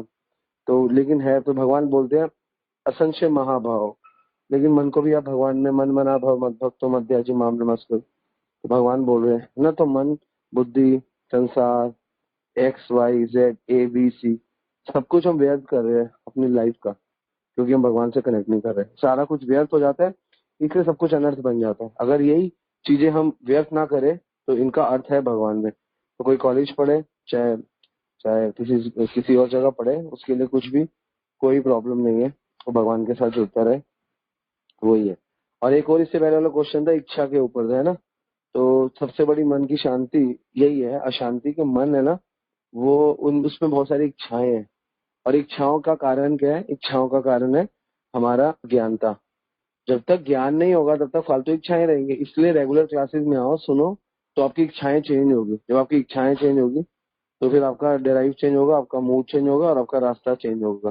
ये जितनी भी कथाएं हैं, कथाओं का मेन उद्देश्य यही है कि आपके अंदर से जो लाखों करोड़ों जन्मों से अनर्थ है, पड़ा हुआ अनर्थ है, वो अर्थ में कन्वर्ट हो जाए और व्यर्थ ना जाए आपका ये जीवन।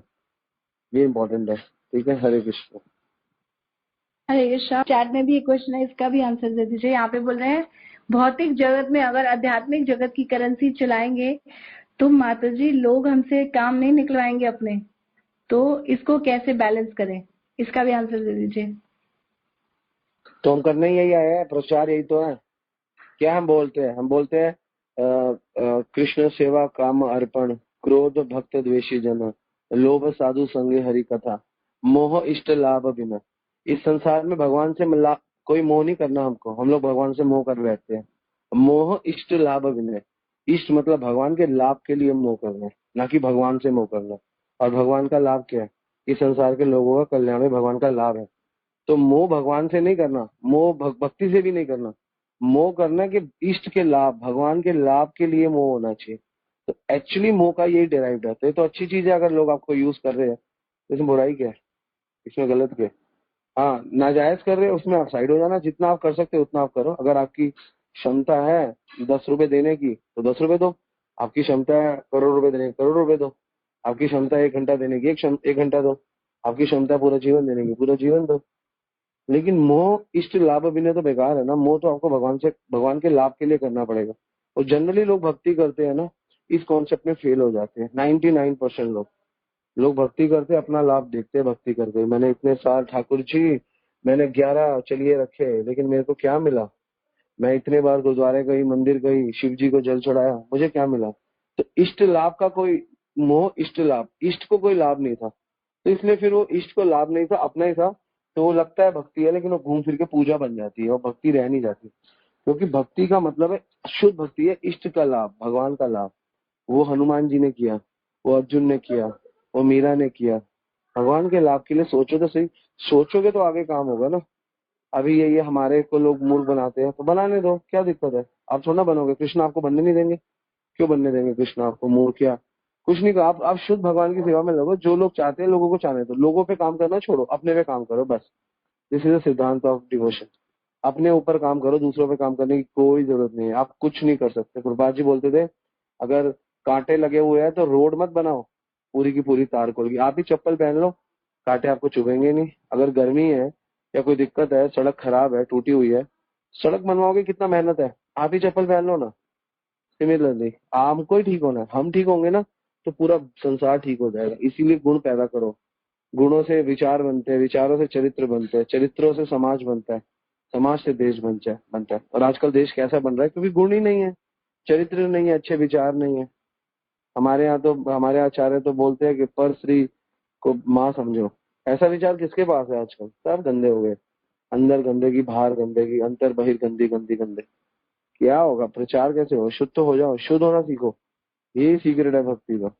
अपने पे काम करना है हमको, बस किसी से कोई मतलब नहीं। जितना उसकी हेल्प कर सकते करेंगे, जितना नहीं कर सकते बिलीव इट, जितनी हमारी योग्यता है, जितनी हमारी शक्ति है, कृष्णा ने हमें जिस लायक बनाया है हम उतना करेंगे बस। और क्या। हरे कृष्ण। हरे कृष्णा। धन्य प्रणाम माता जी, धन्य प्रणाम प्रभु जी। प्रभु जी, एक छोटा सा क्वेश्चन था कि वामन भगवान ने बलि महाराज जी के पास आकर उनकी सारी भौतिक जो संपत्ति थी वो उनसे ले लिया और उनको आध्यात्मिक ऐश्वर्य प्रदान किया। तो माता जी कि भौतिक जो हमारी संपत्ति है और जो आध्यात्मिक हमारा जो ऐश्वर्य है, ये दोनों में से किसी एक की हमेशा जीवन में प्रधानता रहेगी ना, कि दोनों भी साथ साथ चल सकते हैं? मतलब जो करेंसी है, या तो अगर हमारे पास आध्यात्मिक करेंसी किसी भक्त के पास ज्यादा है तो उसके पास भौतिक करेंसी ऑटोमेटिकली कम रहेगी, या फिर भौतिक अगर ज्यादा है तो आध्यात्मिक कम होगी? तो यह दोनों एक साथ भी दोनों चल सकती हैं? इसके ऊपर प्लीज माता जी थोड़ा बता दीजिए। अच्छा, जैसे महाराज बताते हैं, महाराज कहते हैं कि आप कृष्ण के बिना अगर कुछ बैलेंस करने चलोगे तो कभी भी आपका बैलेंस नहीं बनेगा, हमेशा ऑफ बैलेंस हो जाएगा। लेकिन अगर कृष्ण को जीवन में 100% आगे करके चलोगे तो मटेरियल भी संभल जाता है और सब कुछ बैलेंस हो जाएगा, लाइफ बिल्कुल ठीक हो जाती है, क्योंकि आपका स्पिरिचुअल और मटेरियल जीवन एक ही हो जाता है, कोई फर्क रह ही नहीं जाता। जो जो कृष्ण को जीवन में आगे कर देते हैं उनका सब कुछ बैलेंस अपने आप बन जाता है। और सबसे बड़ी बात जो हम एक बार समझे कि हम सोचते हैं हमारा चला गया। महाराज एक एग्जाम्पल देते हैं कि मान लो आपको मैंने 1 लाख रुपए की आपकी लॉटरी निकल आई, आपने 100 रुपए की टिकट उसके ऊपर खर्च की थी, तो क्या आप 100 रुपए के पीछे रोओगे कि मेरे 100 रुपए चले गए, मैंने 100 रुपए खर्च किए, मेरे 100 रुपए वेस्ट हो गए टिकट पे? 1 लाख रुपए की लॉटरी निकली है, 100 रुपए के लिए थोड़ी रोओगे। तो हमारा मटेरियल जीवन ऐसा ही है, हमें उससे बड़ी चीज मिल गई लेकिन हम उसको छोटी चीज को साथ लेके चलना चाहते हैं, वो उसके अंदर ही है। वो मटेरियल जीवन ही आपका, स्पिरिचुअल जीवन एक ही है, आपने उसको बाइफरकेट करके अलग कर रखा है। जैसे गुरुदेव है, उनका जीवन क्या है? मटेरियल और भौतिक और स्पिरिचुअल सब एक है। महाराज कहते हैं हमारा जीवन अब ओपन जनरल हो गया है, वही उनका जीवन है, और कृष्ण के बिना उनकी लाइफ कुछ है ही नहीं। तो ऐसा जब जीवन हो जाता है तो हमारे जीवन में जब भी कोई चीजें होती हैं खटर पटर ऊपर नीचे हो जाती हैं, सब कुछ चीजें वो धीरे धीरे समय आने के साथ अपने आप बैलेंस में आते रहेंगे। आपका जैसे प्रभुपाद जी अभी फैक्ट्री में काम कर रहे थे, नहीं छोड़ना चाह रहे थे, कृष्णा ने छुड़वा दी, लेकिन इतना बड़ा इस्कॉन का साम्राज्य कैसे उनका बढ़ गया, तो वो फैक्ट्री की क्या वैल्यू रहेगी? हमें लग रहा है फैक्ट्री छिन गई, कृष्ण कभी छीनते नहीं है, वो दाता है, वो देते हैं, वो हमेशा दे रहे हैं, वो आपको दे रहे हैं आपके भलाई के लिए, आपकी भक्ति के लिए क्या अच्छा है वो दे रहे हैं। तो मटेरियली अगर कुछ छीन रहे हैं तो सिर्फ इसलिए छीन रहे हैं ताकि आप भक्ति में तत्पर हो जाओ और अच्छे हो जाओ, और फिर जब आप उसको यूज करने लायक हो जाओगे, उसका सही उपयोग करने लगोगे। जैसे हमें बच्चों से आसक्ति है, मान लो भगवान बच्चे छीन भी सकते हैं, नहीं भक्ति में जुड़ रहे, आपसे दूर भाग रहे, आपकी बात नहीं मान रहे, कई चीजें ऐसे हमारे साथ हो रही है, तो कृष्णा कई बार क्या करेंगे और दूर करेंगे आपसे। आप इसमें सही चीज चूज करो कि मुझे क्या करना है, मुझे कृष्ण भक्ति करनी है, ये मेरा लक्ष्य है। फिर आपको कृष्णा वो सब चीजें हो सकता है वापस भी दे दे, ये लो अब तुम्हें इसका, अब तुम्हारी आसक्ति नहीं रही ना इसके लिए, अब तुम इसका सही यूज करोगे, अब तुम इस बच्चे को भी मेरी सेवा में लगाओगे, ना कि तुम इसके पीछे अपनी आसक्ति में लगे रहोगे। इसीलिए कृष्णा आपको कई बार चीजें छीनते हैं कुछ और बढ़ा देने के लिए।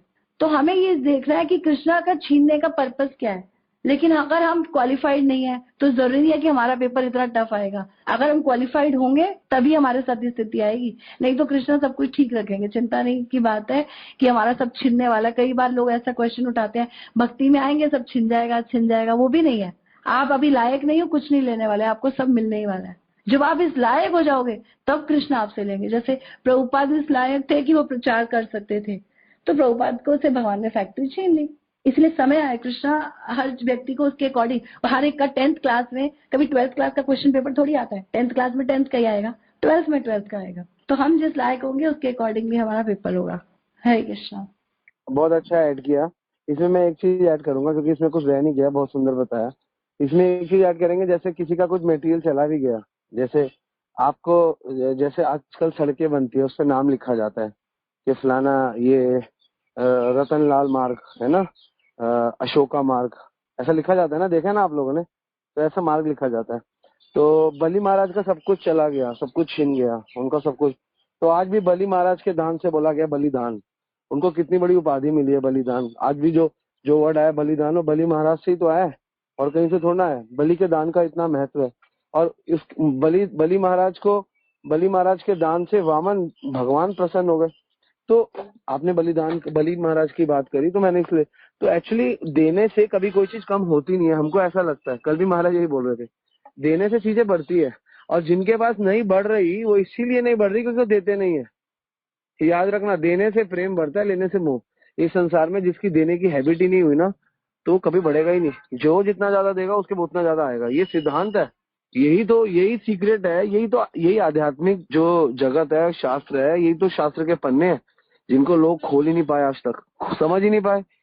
तो देना, आज हम दरिद्र है, आज हम जिस कंडीशन में, कारण ही यही है कि हम लोग दान नहीं देते, हम लोग भक्तों की सेवा में नहीं लगाते, भगवान की सेवा में नहीं लगाते, हमें पता ही नहीं है सीक्रेट क्या है। तो ये जब पता चलेगा, तो आज बलि महाराज ने इतना दे दिया, तो आज इतना नाम, इतना यश किसका है दान के मामले में? कर्ण ने दान दिया, लेकिन कर्ण के दान की क्या वैल्यू है? भगवान ने अर्जुन से मरवा दिया ऐसे दान को, क्योंकि भगवान इन्वॉल्व नहीं है दान में। बलि महाराज के दान में भगवान इन्वॉल्व है। इसलिए कर्ण दान, बेशक लोग बोले, भौतिकवादी लोग बोले कर्ण दानवीर था, कर्ण दानवीर था, लेकिन बलिदान शब्द कर्ण दान नहीं बना, बलिदान तो यही बना जिसने बलिदान दिया। तो ये इंपॉर्टेंट है। इसलिए बलि का दान महान है, क्योंकि भगवान को है, वैष्णवों को है। That is all about, that is the secret of कि हम लोगों को देना। और स्पिरिचुअल जगत और मेटेरियल जगत, अरे भैया स्पिरिचुअल जगत में इंक्रीज होते रहो, आपका लाइफ बैलेंस जितना अच्छा, when you increase in spiritual life, आपकी मेटेरियल लाइफ उतनी बैलेंस है। इस संसार में लोगों की लाइफ ही बैलेंस इसलिए नहीं है क्योंकि वो स्पिरिचुअली एडवांस ही नहीं है। इसलिए कोई तन दुखी, कोई मन दुखी, कोई धन बिन रहत उदास, होचे वत्ता सब दुखी, सुखी हरि का दास। सारे दुखी है, सिर्फ हरि का दास ही सुखी है। सभी दुखी है, आप देख लो। उसी का मेटीरियल लाइफ बैलेंस है जिसका स्पिरिचुअल लाइफ बैलेंस है। तो हमें फोकस होना चाहिए अपना स्पिरिचुअल लाइफ बैलेंस करने का।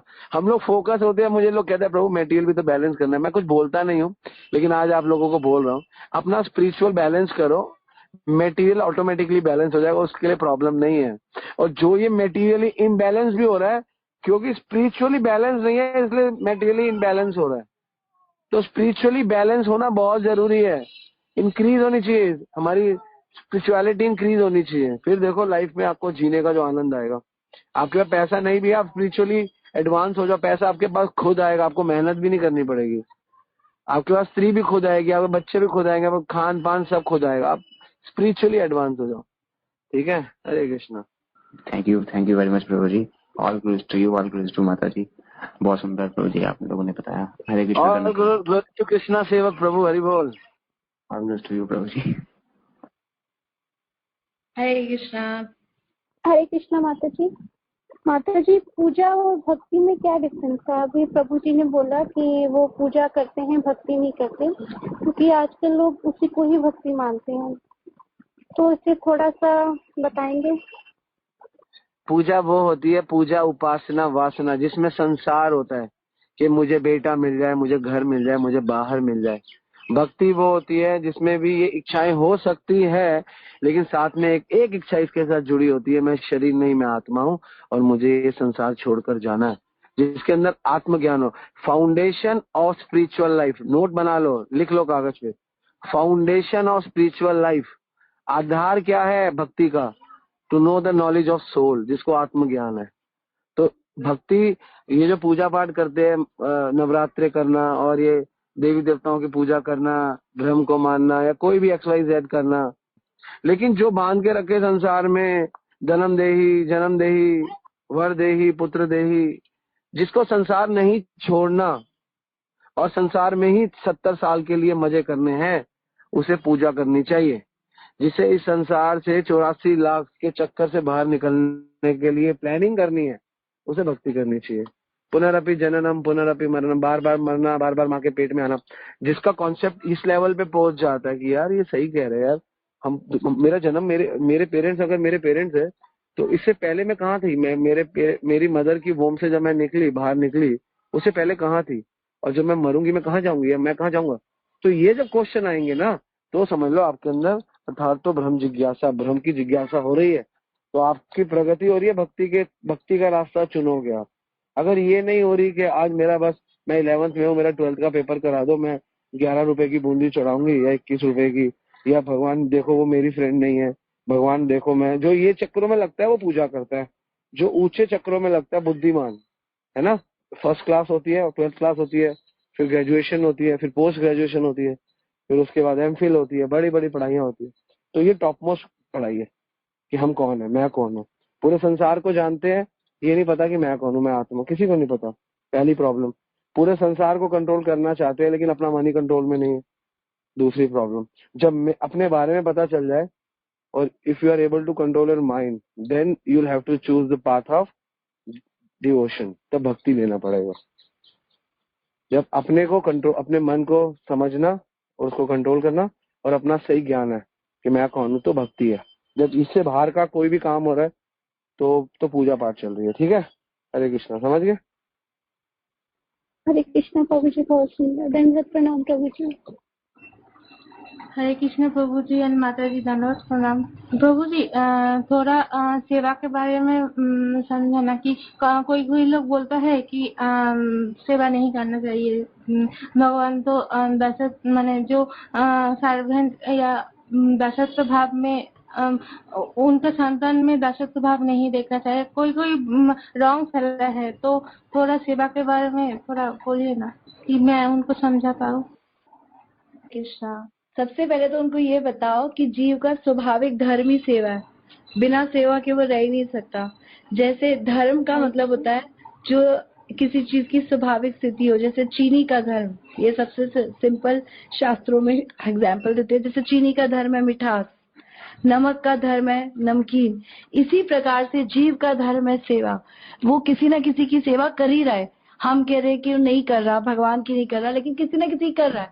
संसार में माता पिता की कर रहा है ना, बड़ों की कर रहा है, समाज की कर रहा है। कहीं ना कहीं वो किसी न किसी के लिए कार्य कर रहा है। बॉस, नौकर, किसी न किसी, कहीं ना कहीं किसी की सेवा में लगे हैं।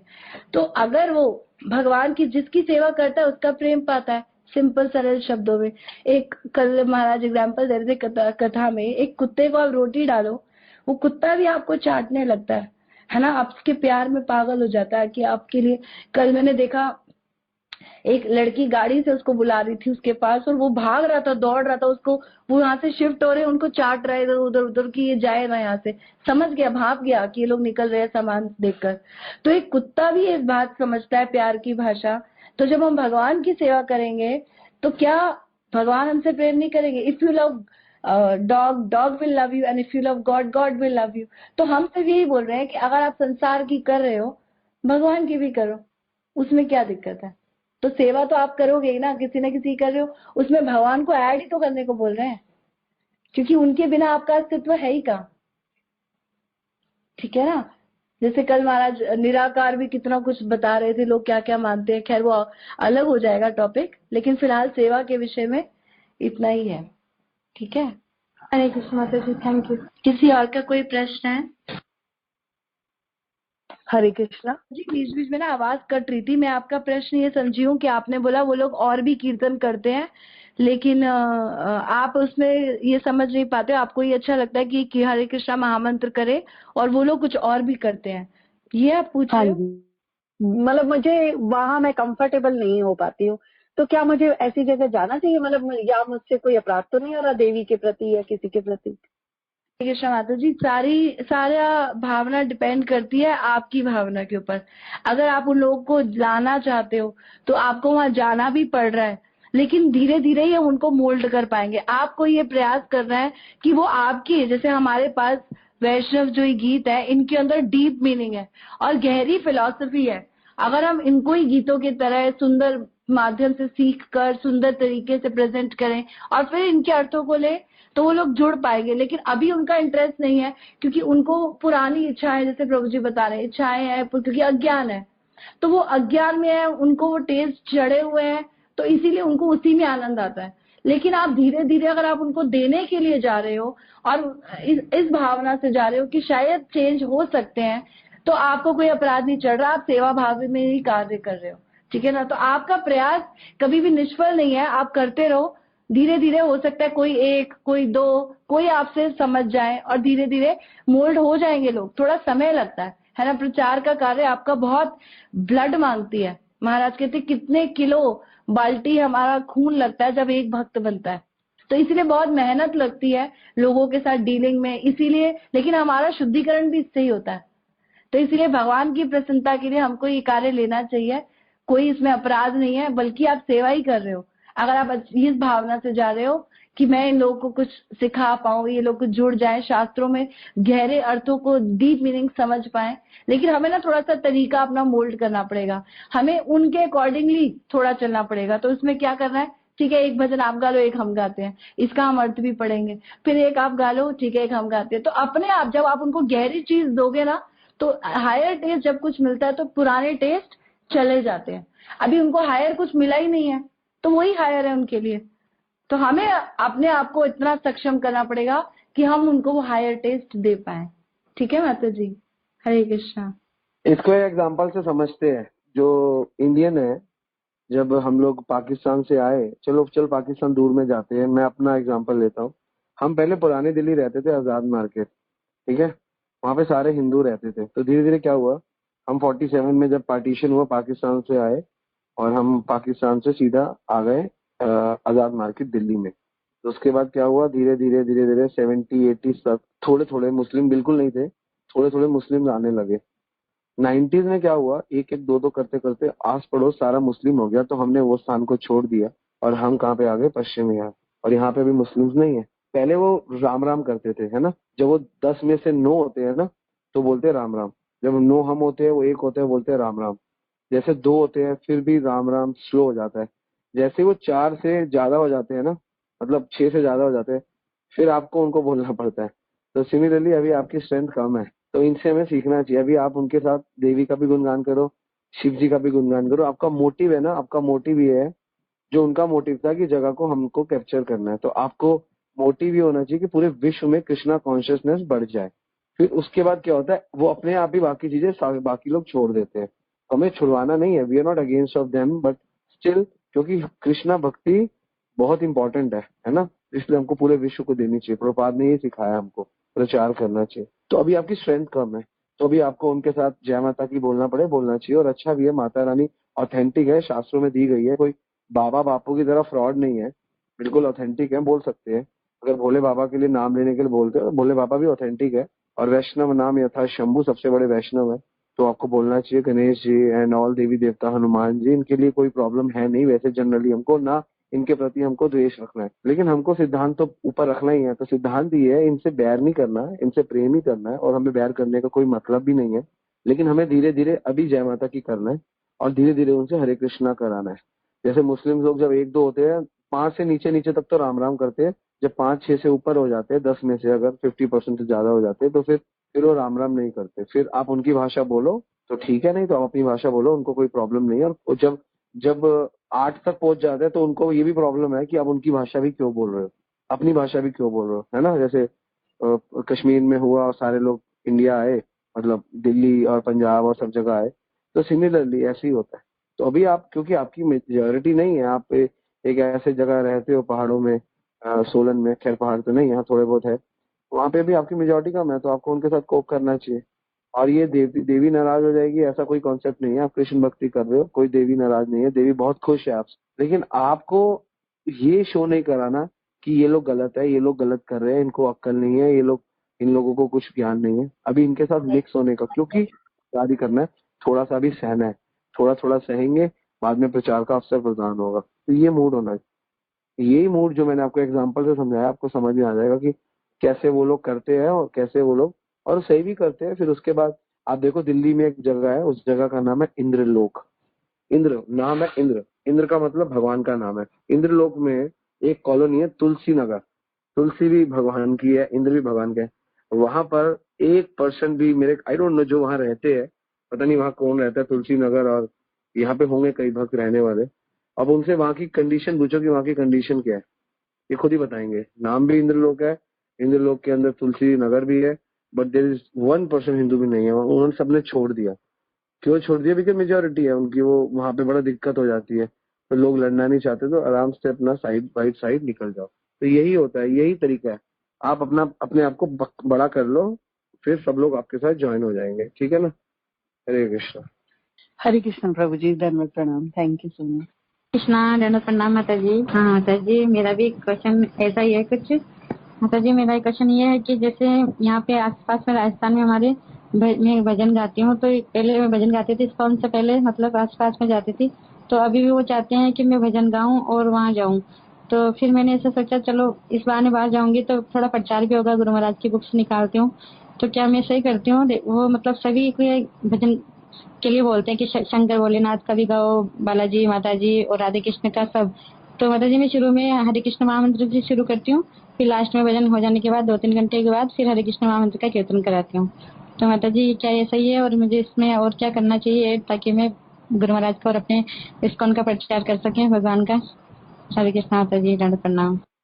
हरे कृष्णा दंडवत प्रणाम माता जी। कोई दिक्कत नहीं है, आप बिल्कुल ठीक कर रहे हो और आप इसे करते रहो। और आप इसमें ऐड क्या कर सकते हो, आप ऐसा कर सकते हो 10 मिनट 15 मिनट महाराज के लेक्चर से बेसिक क्लास ले सकते हो। जो महाराज की आनंद की ओर बुक है वो सबसे सरल हिंदी और बिल्कुल कुछ भी नहीं करना, उस किताब को पढ़ लो ही वैसे ही समझ में आ जाती है। तो बहुत सिंपल किताब है, तो थोड़ा सा 10 मिनट क्लास करो बस, क्योंकि अभी उनकी ज्यादा सुनने की इतनी इच्छा भी नहीं होगी और शक्ति भी नहीं होगी। तो आप थोड़ा थोड़ा भजन करो, थोड़ा कृष्णा के भजन करो, जैसे प्रभु जी कह रहे हैं, थोड़े शिव जी के अगर उनको करने पड़ रहे हैं, आपको बोलते हैं तो कर दो, कोई फर्क नहीं पड़ता। और फिर बाद में धीरे धीरे आपके साथ जब वो समझने लगेंगे तो वो जुड़ जाएंगे। भजन तो वैसे भी जनरली कृष्ण के इतने सुंदर सुंदर भजन है, गोपाल मेरो है, गोविंद मेरो है ना, मेरे बाप के भी है, इतने तो भगवान के भजन है, वही कर दो तो काम हो जाता है। जी प्रभु जी, मैं राधे कृष्ण के ज्यादा करती हूँ, बाकी तो एक दो करती हूँ बाकी, लेकिन मैं राधे कृष्ण के गाती हूँ ज्यादा। लेकिन मेरा ये होता है मकसद कि मैं इनको कैसे जोड़ूं बस अपने ग्रुप में, कथाओं में, ऐसा बस। वो सुनना मतलब कम पसंद करते हैं, वो बोलते हैं बस हमको तो भजन चाहिए, आपके भजन चाहिए। कहीं पे भी जाती हूँ तो बोलते हैं ये भजन की हमें कॉपी चाहिए, इसका ये किताबें दिखाती हूँ गुरु महाराज की तो बोलते हैं अरे कथा की बुक्स तो बहुत है हमारे पास, बहुत सच्ची है, हमें तो ऐसी भजन की चाहिए आपकी, तो ऐसे बोलते हैं प्रभु जी। तो ये भजन की दे दो, कोई बात नहीं, धीरे धीरे आप आपसे प्रेम करने लगेंगे ना, आपको अपना मानने लगेंगे, फिर कुछ यूथ आपसे जुड़ेगा, धीरे धीरे 2 4 5 लोग जुड़ेंगे और सही तरीके से माला भी करेंगे, हो जाएगा। समय लगता है हर चीज को, सहज पके सो मीठा होए, लेकिन हिम्मत नहीं हारनी चाहिए, हम लोग हिम्मत हार जाते हैं। हिम्मत मत हारो, लगे रहो, अच्छा कर रहे हो आप, अच्छा कर रहे हो, बहुत अच्छा कर रहे हो, करते रहो। ठीक है प्रभु जी, आपका आशीर्वाद बना रहे ऐसे ही। आप हरे कृष्णा, दंडवत प्रणाम। हरे कृष्णा दंडवत प्रणाम। तो आज समय काफी हो गया, अभी क्लास कंटिन्यू करें या वाइंड अप करें? किसी और का प्रश्न है कोई? माता जी कोई प्रश्न नहीं है, कोई एडिशन नहीं है, तो हम विराम दे सकते हैं माता जी। ठीक है प्रभु जी, आज की जय। हरे कृष्णा।